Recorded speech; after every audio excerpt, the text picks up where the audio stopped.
Magandang buhay mga bata! Tara, samahan ninyo akong matuto kasama si Teacher Aika, your online teacher. Please don't forget to subscribe, like, share, and hit the notification bell for more videos. Thank you! Matatag Curriculum, Filipino, Grade 4. Quarter 2, Aralin 3. Ang ating mga paksa ngayong araw ay tungkol sa pansariling talambuhay at talaarawan, kasing kahulugan at kasalungat, at denotasyon at konotasyon. Muli, ako si Teacher Aika, ang inyong online teacher. Simulan na natin! Mga kasanayan at layunin. Nakasusulat ng talaarawan at pansariling talambuhay. A. Naitatala ang mahahalagang impormasyon sa pagsulat ng talaarawan. B. Natutukoy ang kaibahan ng pansariling talambuhay sa talambuhay na isinulat ng ibang tao.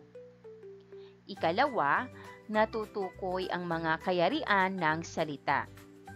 A. Nakabubuo ng sariling pangungusap gamit ang magkasing kahulugan at magkasalungat na mga salita. B. Natutukoy ang pagkakaiba ng denotasyon sa konotasyon. Narito ang mga nilalaman. Akdang impormatibo, pansariling talambuhay at talaarawan. Ikalawa, kayarian ng mga salita, kasing kahulugan at kasalungat, at denotasyon at konotasyon. Magkaroon muna tayo ng maikling balik-aral.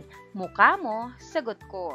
Basahin ang tanong na nasa likod ng larawang ginupit at sagutin ito. Narito ang mga tanong. Una, batay sa naunawaan mo, ano ang kahulugan ng talambuhay? Ikalawa, bigyan ng kahulugan ang pansariling talambuhay.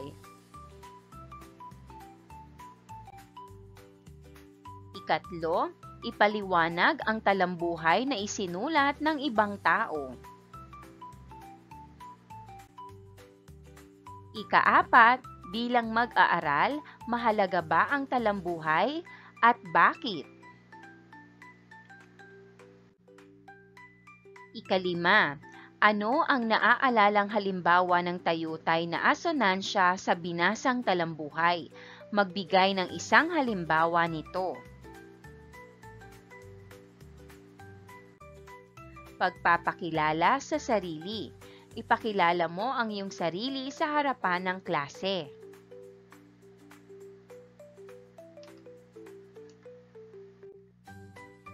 Paglinang sa kahalagahan sa pagkatuto sa aralin.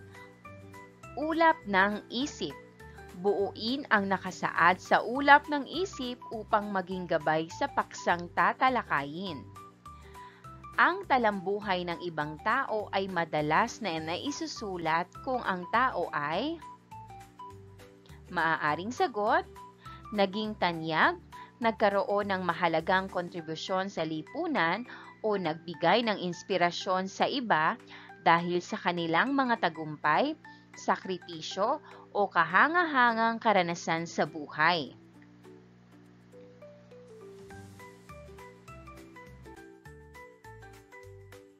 Mahalaga ang talambuhay ko kasi maaaring sagot, ito ay nagsasalaysay ng aking mga karanasan, tagumpay at mga aral na maaaring magbigay inspirasyon o gabay sa ibang tao.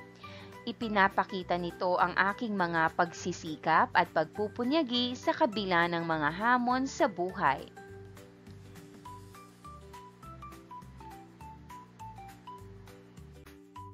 Dumako na tayo sa paghawan ng bokabularyo sa nilalaman ng aralin. Kasing kahulugan at kasalungat. Pangkatin sa dalawang grupo ang klase.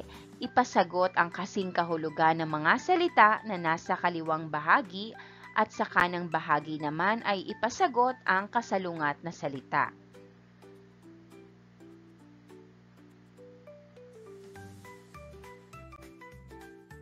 Simulan natin. Una, masaya. Kasing kahulugan, maligaya.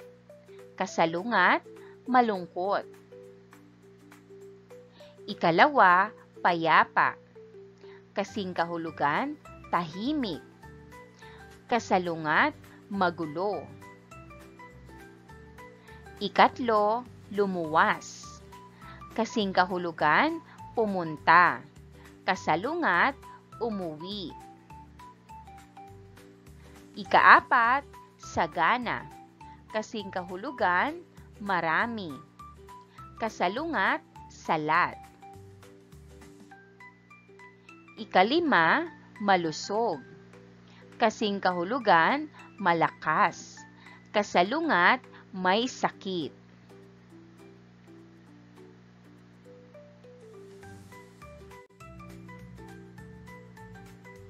Dumako na tayo sa ating unang paksa, pansariling talambuhay at kasing kahulugan at kasalungat. Pagproseso ng pag-unawa, gawing patnubay ang mga gabay na tanong upang maiugnay ang mga dating karanasan ng mag-aaral sa inaasahang matututuhan. Una, nakasulat ka na ba ng sarili mong talambuhay? Kailan ito? Ikalawa, ano-ano ang mga impormasyong itinala mo sa iyong talambuhay? Ikatlo, nasubukan mo na rin bang bumasa ng talambuhay ng kaklase mo?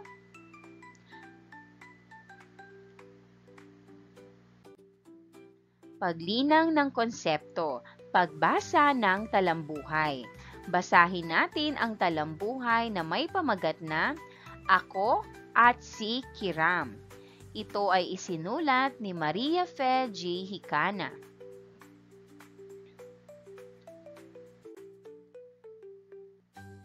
Kiram kung ako ay tawagin, ngunit ang buong pangalan ko ay Kiram Nasser Salam. Isinilang ako noong ika-28 ng Hulyo taong 2013 sa bayan ng Cotabato, sa ibabang bahagi ng Mindanao. Ang aking tatay ay isang haji. Siya ay si Abdul Nasser Salam.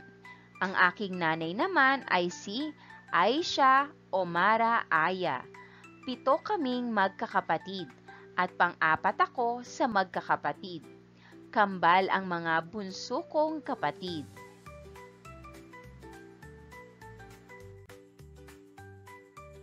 Masaya sana sa aming lugar dahil sagana ang mga pananim at malulusog ang mga hayop. Ngunit kadalasan ay mas marami ang kaguluhan sa aming bayan. At ito ay hindi ko maintindihan.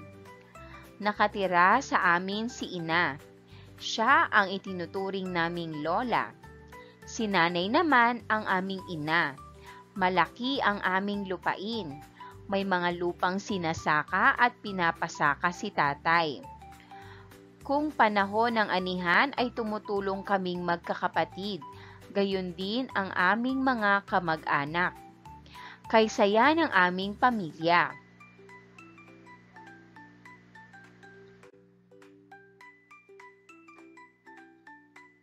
Isang araw ay may mga armadong lalaki na pumunta sa aming bahay at nanghingi ng mga pagkain, pera at kinuha ang aming mga pananim. Naging madalas ang pagpunta nila sa aming tahanan. Dahil dito ay napagpasyahan ng aming mga magulang na lumuwas na lamang sa Quiapo, Maynila, kung saan nakatira ang kapatid ng aking tatay na si Tio Haji Ali, upang maiwasan na ang gulo.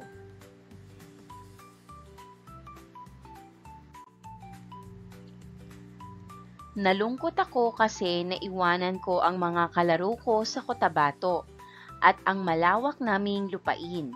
Minsan naitanong ko kay tatay kung kailan matatapos ang gulo sa Cotabato at kung kami ay babalik pa. Niyakap lamang ako ng aking tatay at nagbuntong hininga. Balang araw babalik ako sa bayan namin sa Cotabato upang pamunuan ang kapayapaan. Ito ang pangako ko sa aking sarili.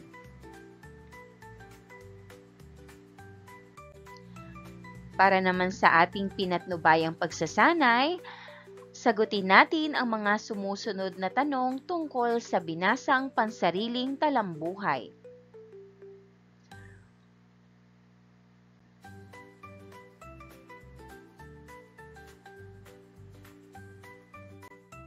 Sagutin natin. Una, ano ang buong pangalan ni Kiram? Ang sagot, ang buong pangalan ni Kiram ay Kiram Nasser Salam. Ikalawa, kailan at saan siya ipinanganak? Ang sagot, ipinanganak siya noong ika-28 ng Hulyo taong 2013 sa Cotabato, Mindanao.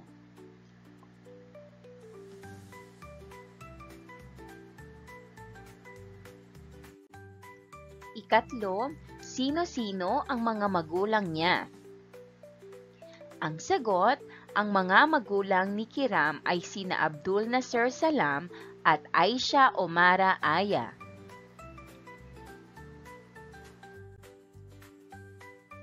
Ikaapat, paano nilarawan ang kanyang lugar?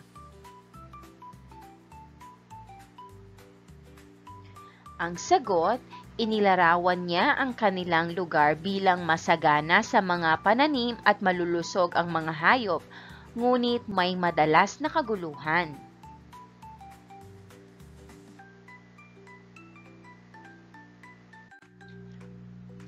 Ikalima, ano ang bagay na hindi niya maintindihan? Ang sagot, ang bagay na hindi niya maintindihan ay ang gulo na nangyayari sa kanyang lugar.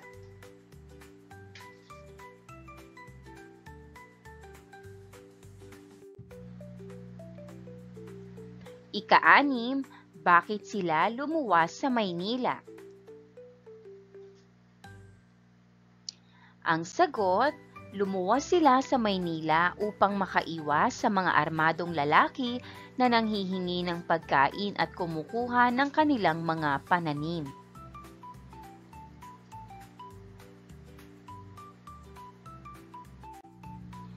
Ikapito, paano sinagot si Kiram ng ama sa kaniyang mga tanong? Ang sagot, niyakap siya ng kaniyang ama at nagbuntong hininga bilang tugon sa kaniyang tanong.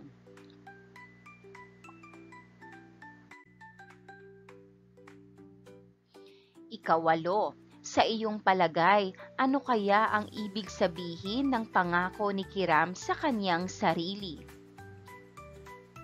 Ang tanong, ang pangako ni Kiram sa kaniyang sarili ay babalik siya sa Cotabato upang magdala ng kapayapaan. Ika-9, ano ang napulot mong aral sa binasang talambuhay? Ang sagot, ang napulot kong aral ay mahalaga ang pagmamahal sa bayan at pagsusumika para sa kapayapaan. Paglalapat at pag-uugnay. Palit sulat. Humanap ng kapareha. Kapanayamin ang kapareha gamit ang mga gabay na tanong. Sa isang buong papel, sumulat ng 3 talata ng talambuhay ng kinapanayam. Pagkatapos, ibahagi sa kapareha ang isinulat na talambuhay at magpalitan. Sa harap ng klase ay ibabahagi ng mag-aaral ang talambuhay ng kanyang kapareha.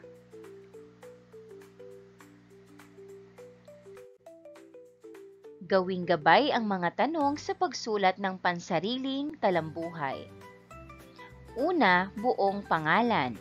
Ikalawa, petsa ng kapanganakan.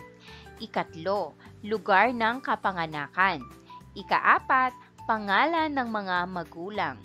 Ika-5, paaralan. Ika-6, ilarawan ang pamilya. Ika-7, ilarawan ang kasalukuyang kalagayan. Ika-8, ano ang nais mong makamit pagdating ng araw. At ika-9, aral na nais mong ibahagi bilang mag-aaral.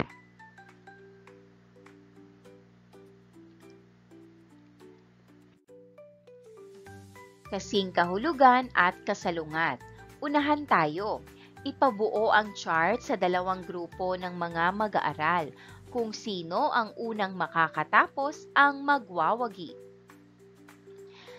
Salita, kasing kahulugan at kasalungat. Una, malaki. Kasing kahulugan ay maluwang. Kasalungat, maliit. Ikalawa, magulo. Kasing kahulugan, magalaw. Kasalungat, payapa. Ikatlo, madalas. Kasing kahulugan, palagi. Kasalungat, bihira. Ika-4, malungkot. Kasing kahulugan, malumbay. Kasalungat, masaya. Ika-5, malawak. Kasing kahulugan, malapad. Kasalungat, makitid.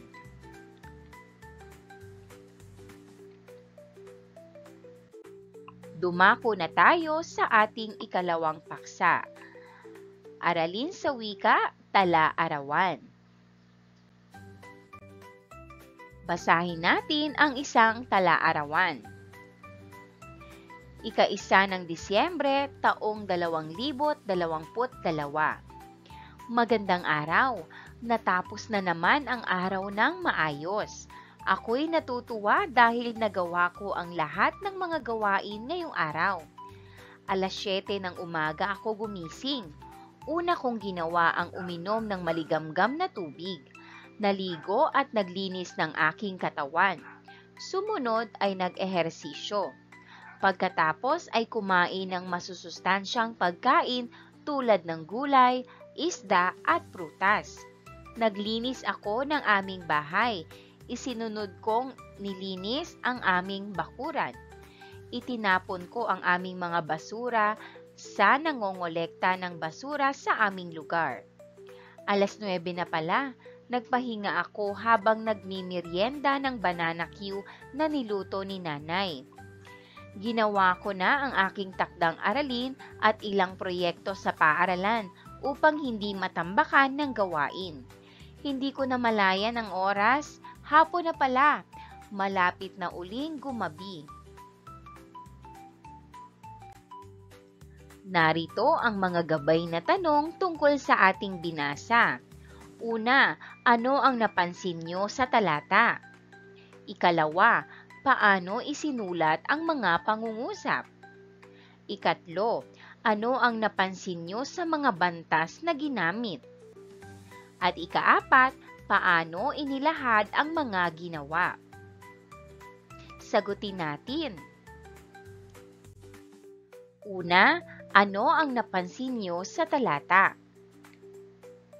Ang sagot, ang talata ay tungkol sa isang araw na produktibo at masaya na naipakita ang mga gawaing araw-araw. Malinaw at sunod-sunod ang mga gawain, mula sa pagising hanggang sa pagdating ng gabi. Ikalawa, paano isinulat ang mga pangungusap? Ang sagot, ang mga pangungusap ay isinulat sa payak na paraan, gumamit ng simpleng salita at diretsyong paglalahad ng mga aksyon. Malinaw na ipinapakita ang bawat hakbang o gawain sa tamang pagkakasunod-sunod.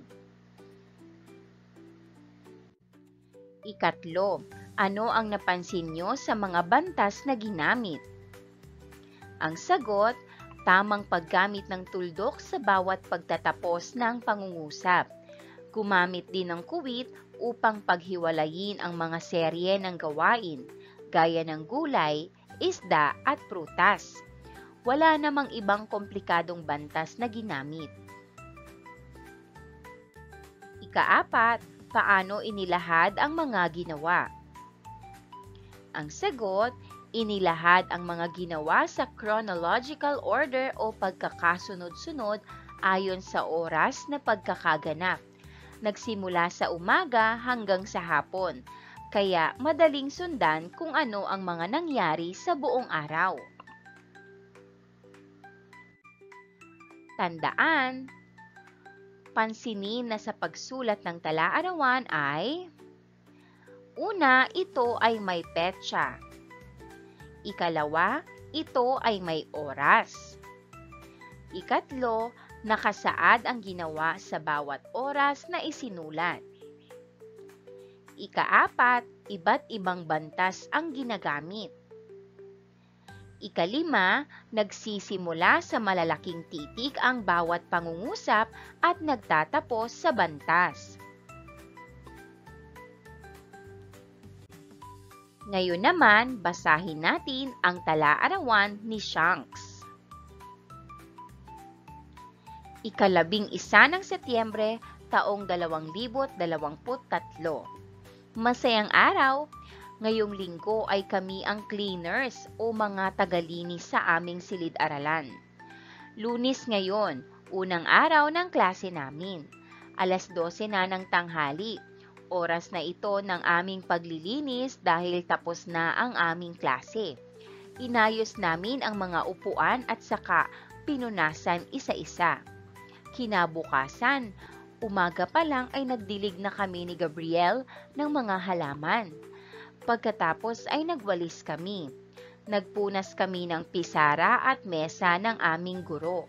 Kasama na namin sa paglilinis sina Jola at Shena. Biyernes na at huling araw na ng klase. Itinapon namin ang mga basura sa compost pit ng aming paaralan. Mag-aalauna na nang kami nakauwi.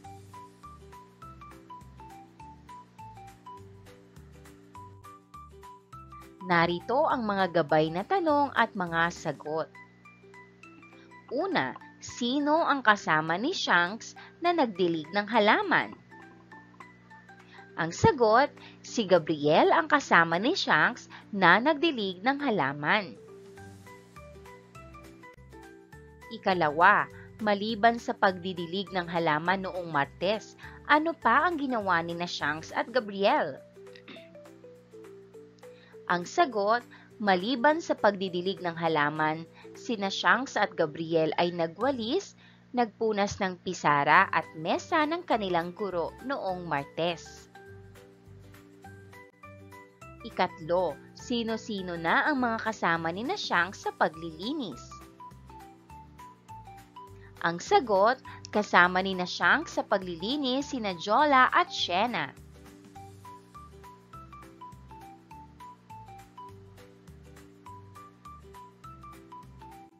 Ika-4, bakit naisulat ni Shanks ang mga karanasang gusto niyang ibahagi?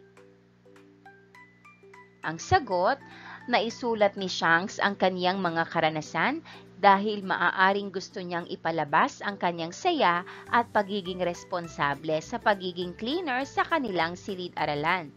Posible ring gusto niyang ipakita ang pagkakaisa at pagtutulungan ng kanilang grupo sa paglilinis. Ika-5, anong magandang estilo sa pagsulat at aral ang nakuha sa karanasan ni Shanks? Ang sagot, ang magandang estilo sa pagsulat ay ang pagkakasunod-sunod ng mga pangyayari mula Lunes hanggang Biyernes. Simple at malinaw ang paglalahad ng bawat gawain.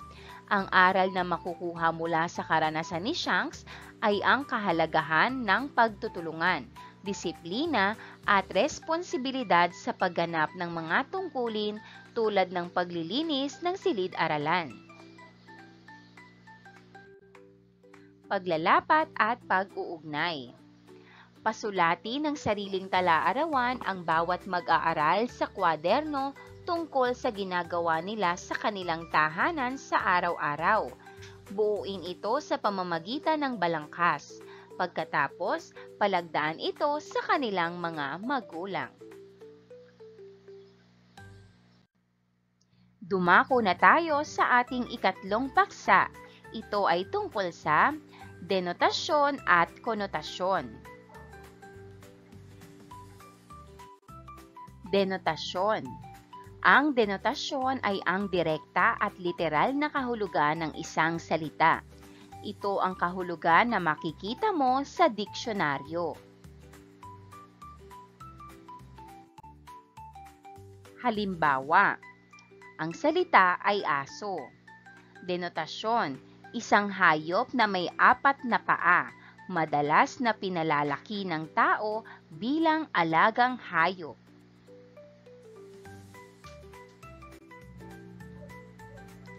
Isa pang halimbawa, ang salita ay ibon. Denotasyon, isang hayop na may balahibo, may pakpak at kayang lumipad.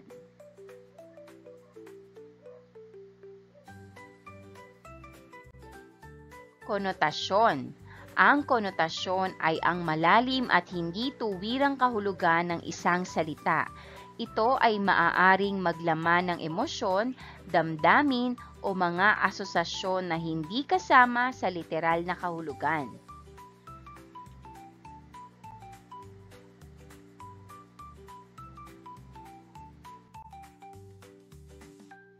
Halimbawa, ang salita ay aso. Konotasyon, maaaring magpahiwatig ito ng katapatan, pagkakaibigan o kahit takot, depende sa konteksto. Halimbawa, kapag sinabi mong ang asong ito ay matapat, may positibong konotasyon ito. Isa pang halimbawang salita ay ibon. Ang konotasyon nito ay kalayaan, paglipad o pagiging malaya.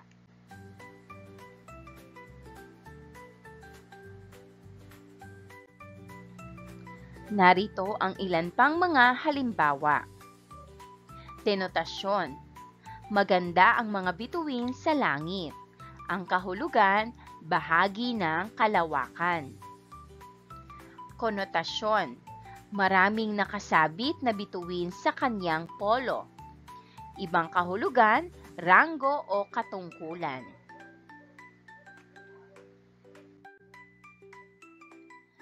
Denotasyon, alagaan mo ang iyong puso.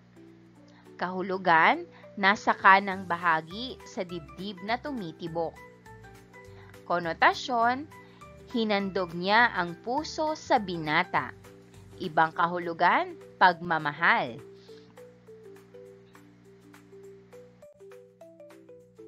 Denotasyon, huwag mong basain ang iyong mata. Kahulugan, bahagi ng katawan na ginagamit upang makakita. Konotasyon, may mga mata sa paligid kaya mag-ingat ka. Ibang kahulugan, nagbabantay. Denotasyon, kinagat ng buwaya ang bata. Kahulugan, hayop na reptilya. Konotasyon, hinuli kami ng buwaya sa kalsada. Ibang kahulugan, ganid sa kapangyarihan. Denotasyon, naglaro kami ng bola kanina. Kahulugan, laruan. Konotasyon, ang mga sinabi niya ay puro bola lang. Ibang kahulugan, biro lamang o hindi totoo.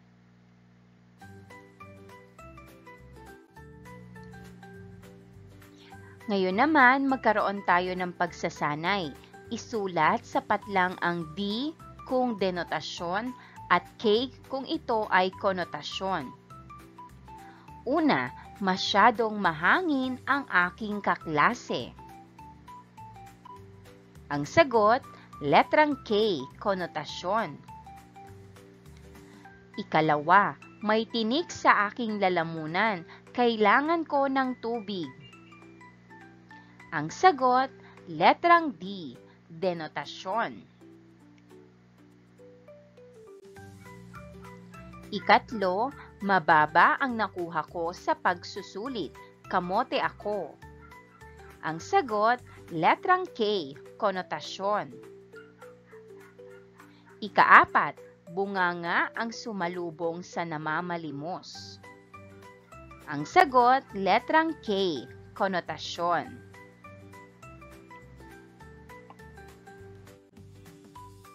Ikalima, malakas ang usok sa bahagi ng bundok. Ang sagot ay letrang D, denotasyon. Ika-anim, naubos na ang PC ng nanay sa bata. Ang sagot ay letrang K, konotasyon.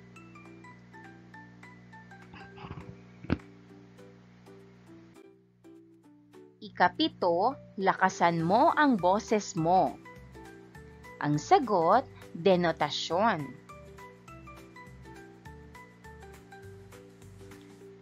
Ikawalo, hulog ka ng langit sa amin. Ang sagot ay K, konotasyon. Ikasyam, bukas ng umaga, tayo magkita. Ang sagot ay letrang D, denotasyon. Ikasampu, puno ng apoy ang kanyang puso. Ang sagot ay letrang K, konotasyon. Para naman sa ating pabaong pagkatuto, tuklas isip. Isulat ang mahahalagang konseptong natutuhan sa tala-arawan. Buo tayo. Buuin ang pangungusap batay sa mga paksang tinalakay. Gawing gabay ang unang bahagi ng pangungusap. Isulat sa loob ng kahon ang sagot. Sagutin natin. Una, ang tala-arawan ay isinusulat sa paraang may personal na pananaw at mga karanasan ng manunulat.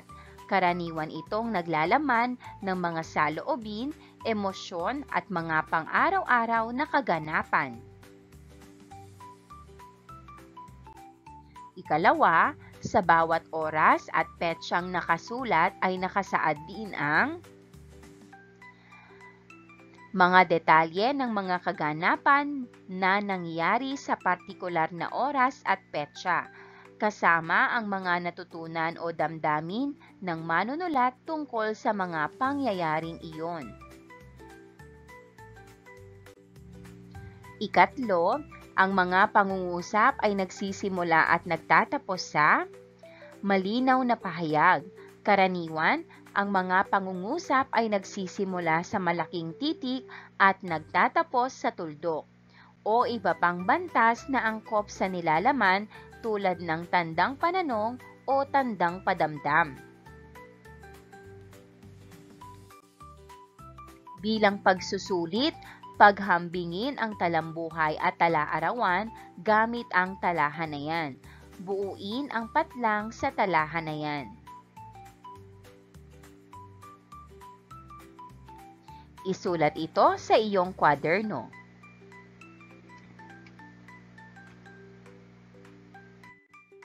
Narito ang kasagutan. Paghahambing, talambuhay at tala-arawan. Una, mga bahagi. Sa talambuhay, mayroon itong simula, gitna at wakas. Samantalang ang tala-arawan naman ay may petsa at oras. Ikalawa, paano isinusulat? Sa talambuhay, isinusulat ng buo at magkakaugnay. Samantalang ang tala-arawan, isinusulat araw-araw o sa isang takdang panahon. Ikatlo, ano ang nilalaman?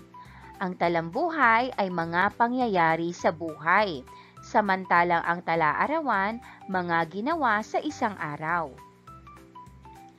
Ikaapat, pinagmulang salita. Sa talambuhay, tala ng buhay. Samantalang sa tala-arawan, tala ng araw. Ikalima, ano ang pagkakaiba? Ang talambuhay ay may aral o mensahe, samantalang ang tala-arawan ay walang aral, personal na tala ng karanasan lamang.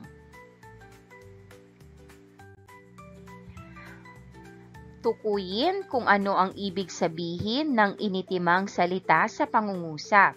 Sumulat ng pangungusap ng konotasyon o denotasyon batay sa nakasaad. Una, ang araw ay mahapdi sa balat. Ang kahulugan, tinutukoy ang init ng araw na direktang sumasalang sa balat. Pangungusap na konotasyon, ang kaniyang mga problema ay parang araw, masakit at mahapdi sa puso. Ikalawa, nagsunog ng kilay ang bata para makatapos. Ang kahulugan, masipag at nagsikap mag-aral ang bata. Pangungusap na konotasyon, nilapitan ng bata ang kandila at nasunog ang kanyang kilay. Ikatlo, may dalang balita ang kutsero. Ang kahulugan, may mga bagong impormasyon o tsismis ang kutsero. Pangungusap na konotasyon, ang kutsero ay simbolo ng messenger ng mga bagong balita sa dyaryo. Ikaapat, nagpantay na ang paa ng bata kaya hindi na niya naabutan ito. Ang kahulugan, pumanaw na o namatay na ang bata. Pangungusap na konotasyon, ang batang iyon ay humiga ng maayos kaya nagpantay ang kanyang mga paa. Ikalima, masarap pala ang alamang sa mangga. Kahulugan, masarap kainin ang hipon o shrimp paste kapag ipinartner sa mangga. Pangungusap na konotasyon, ang kanilang samahan ay parang alamang at mangga. Masarap pagsama-samahin kahit magkaiba. And that wraps up today's lesson.